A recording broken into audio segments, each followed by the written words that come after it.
Selamat pagi semuanya, hari ini kita akan memulai debat di antara tim kontra dan tim pro mengenai topik tawuran antar pelajar terjadi karena karakter anak yang brutal. Dipersilakan kepada tim pro. Memperkenalkan diri dulu. Perkenalkan, kami dari tim pro.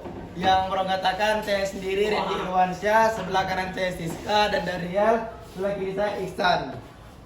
Lalu alasan kami itu adalah tawuran antar pelajar terjadi karena karakter anak yang brutal. Mengapa?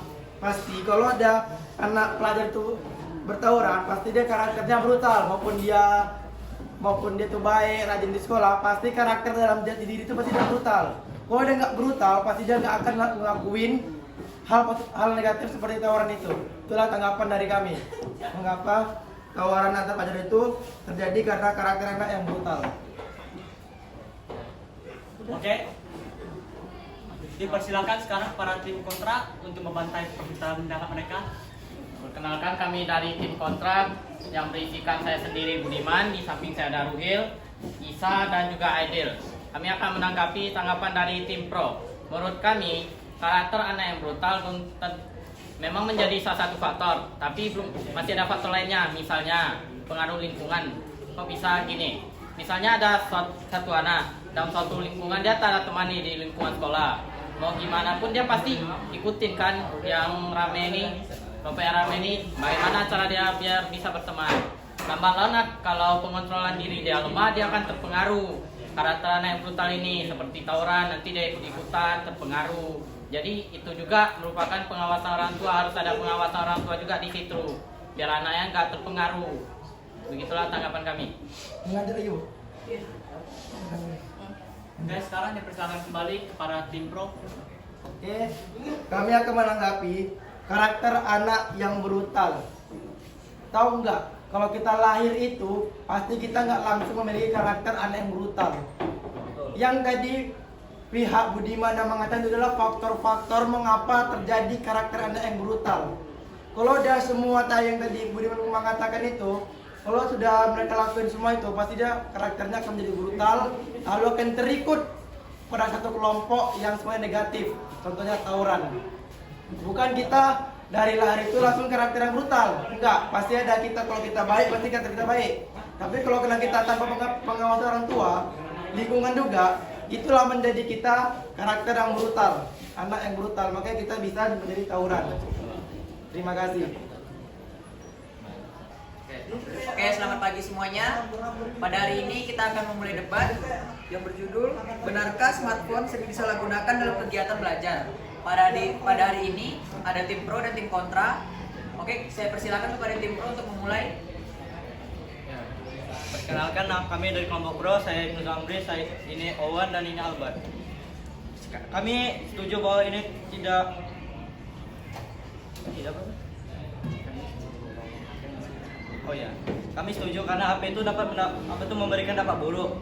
Yang diutamakan tidak fokus saat belajar. Kenapa tidak dapat fokus karena belajar? Karena smartphone itu dapat menyebabkan kecanduan pada diri kita, seperti bermain game terus, tidak mengingat waktu. Misalnya jam makan kita melewatkannya, jam waktu sholat, dan kita juga jam tidur kita kelewatan. Misalnya kita main HP dari pagi sampai malam, itu sudah merusak diri tubuh kita. Oke, terima kasih kepada tim pro. Sekarang saya persilakan kepada tim kontra untuk menjawab. Assalamualaikum warahmatullahi wabarakatuh. Perkenalkan, kami dari kelompok kontra yang terdiri dari saya sendiri Akdan, sebelah saya Radio, sebelah Dewa lagi ada Arya. Kami justru menolak pernyataan ini karena pengguna HP nggak semuanya tidak bertanggung jawab. Pasti ada juga yang bertanggung jawab. Bisa saja HP ini menjadi salah satu hal yang paling penting di sekolah karena bisa mengakses informasi mungkin dengan melalui nonton YouTube, ngedit di Google, mungkin bisa saja. Justru hal ini dapat membuat pelajaran menjadi lebih menyenangkan dan lebih seru. Jadi, gimana ya? Dengan menggunakan HP ini secara bertanggung jawab, siswa itu dapat meningkatkan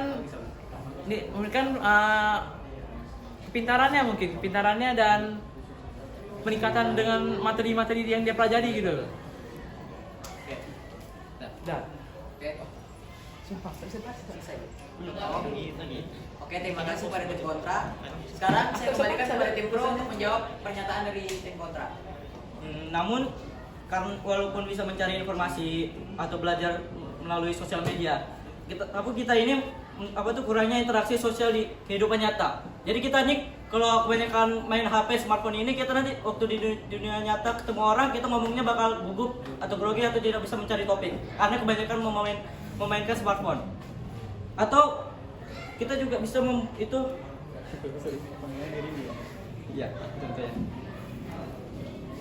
atau kita juga bisa meningkatkan level kecemasan dan depresi.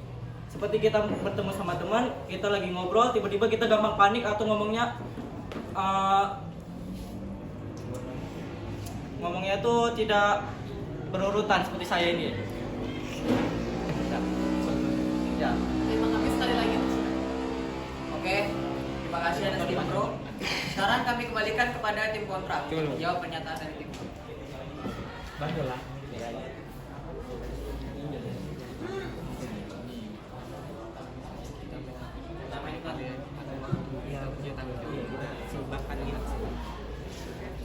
Oke, 2 menit untuk tim kontra.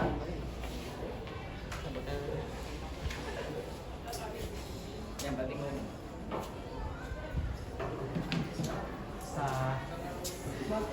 Bu deh bu tadi.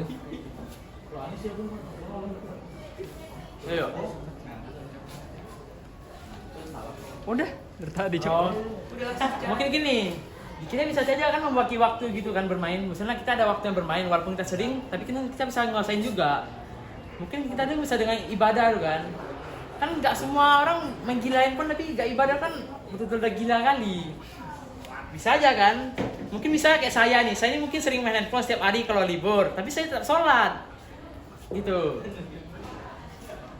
Jadi mungkin dengan kayak gitu tuh kita ini bisa lebih baik dengan sholat itu ya. Jadi dengan sholat ini kita ini dapat meningkatkan keimanan, sifat kita. Dengan jadi kita bisa nggak gugup gitu ngomongnya.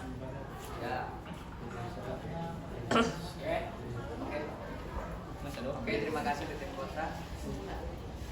Kita akhiri debat pada hari ini. Kesimpulannya adalah sebenarnya HP itu netral, tergantung kepada penggunanya. Oke, sekian. Terima kasih. Wih.